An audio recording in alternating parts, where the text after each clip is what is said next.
Okay, so here's the idea behind the discriminant. The discriminant is you plug in the numbers into this part of the quadratic formula. The quadratic formula is over here.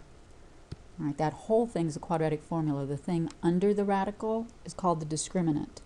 And it goes back to the quadratic formula, which is in this form, ax squared plus bx plus c equals 0. The job of the discriminant is just to kind of indicate what kind of answers you're going to get. But it doesn't tell you what you're going to get. That's the job of the quadratic formula. The quadratic formula tells you what the roots are. But the discriminant just tells you if you're going to have 2 roots, 1 root, or no real root. So for example, if I take the quadratic equation x squared minus 6x plus 9 equals 0. And I want to know what's its discriminant. All right, so I have to identify the a is 1 because that's 1 in front of the x squared. The b is negative 6 because that's the number in front of x. And then the constant is positive 9. So I go into this b squared minus 4ac and plug in those numbers just to see what comes out. So b is negative 6, put parentheses around that negative 6, minus 4 times a times c. So I get negative 6 times negative 6 is positive 36, and then minus 4 times 1 times 9. That's equal to 0.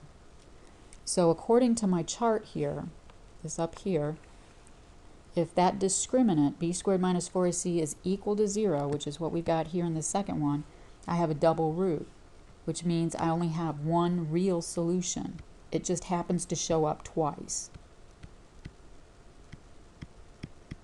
So I go to then the quadratic equation to see what those solutions are, or that solution is.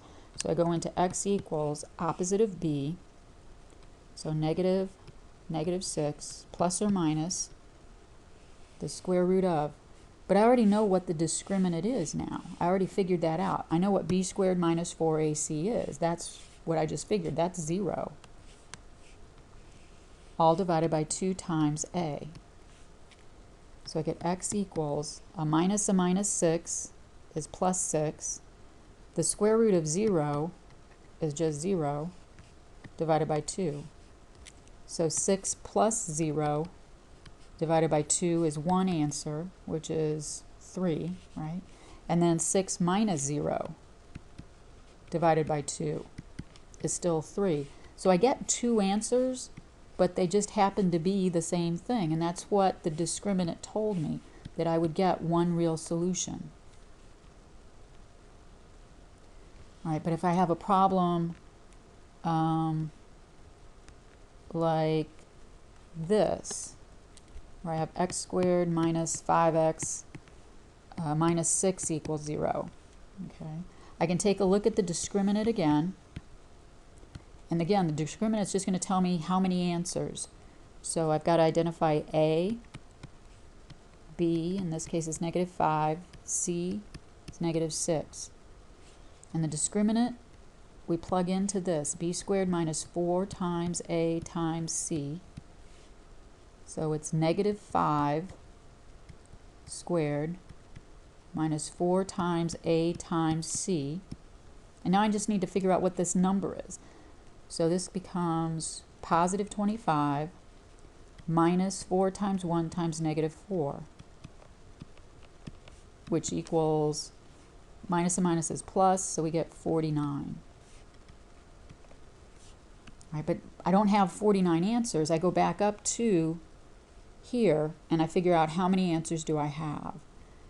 Well, it's greater than 0, so I'm going to have 2 real distinct solutions.